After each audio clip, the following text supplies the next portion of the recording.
Jen, we just heard you say again that you think inflation is going to be temporary. We've heard you say that it was going to be temporary since last spring. So how long do you guys think temporary is?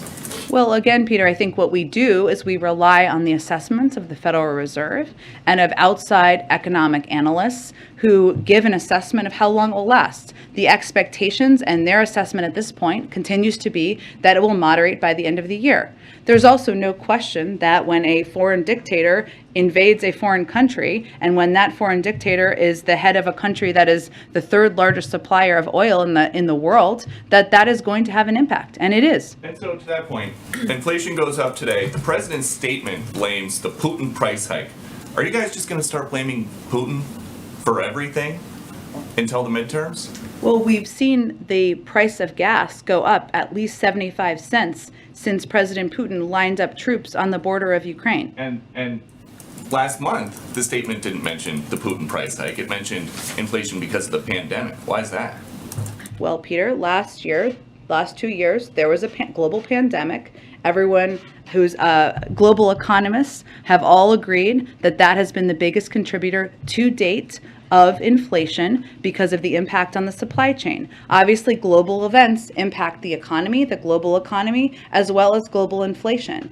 And the price hikes as a result that have escalated over the course of time of President Putin's further invasion of the impact on the global oil markets are, of course, having an impact. President Biden has hosted electric vehicle stakeholders here at the White House. Would he host oil and gas producers, the people who are the most affected by the Putin price hike?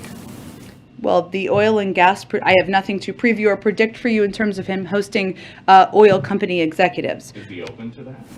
I don't have anything planned on the schedule for that front, but I will tell you that the president has been clear that he believes they have the tools they need, 9,000 unused permits. They have the capacity they need to go get more oil here in the United States, and he'd encourage them to do that. Go ahead. Just one more about electric vehicles. You guys are pushing electric vehicles today. This is a president who always talks about the power of our example. Mm-hmm. Does he own an electric vehicle?